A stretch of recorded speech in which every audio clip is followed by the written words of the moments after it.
Hi everybody, this is Charles Shemy from Shemy CPA, and I want to talk to you about home ownership.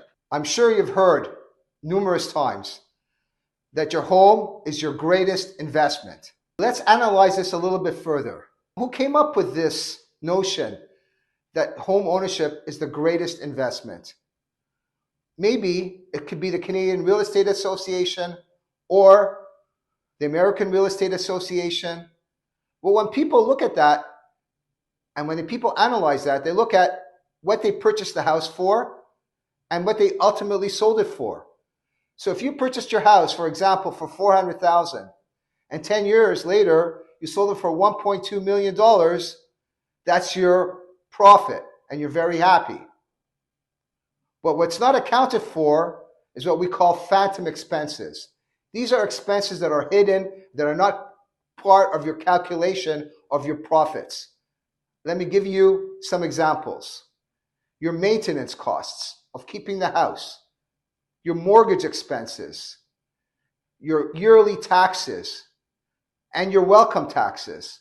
All of these costs should be added to the cost of your house when calculating what your real profit is going to be. When you do this analysis, you will realize that your house was not so profitable. Let me give you a real life example. I have a client that has been renting his apartment for $3,000 a month. An opportunity came up to purchase an apartment on his floor, has the same views, the same square footage, the same number of bedrooms, and the same number of bathrooms. And he did his analysis.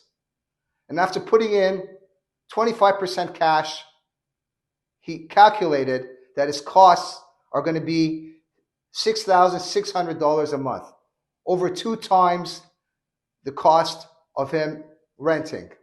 After careful analysis, he decided that he was not going to take that offer. Instead, he was going to take that $3,600 every month and put into a high growth mutual fund.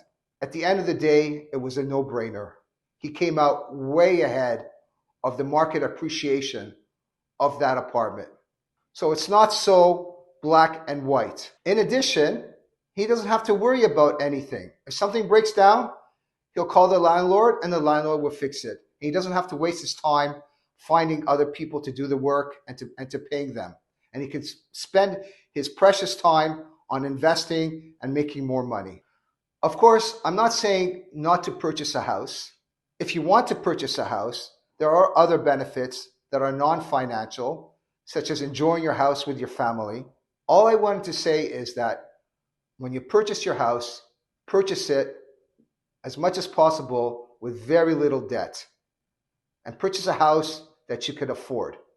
Because at the end of the day, you still need to save money. And you do not want to put all of your cash flow into your house.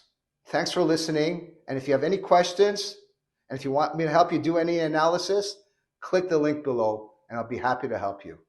Take care.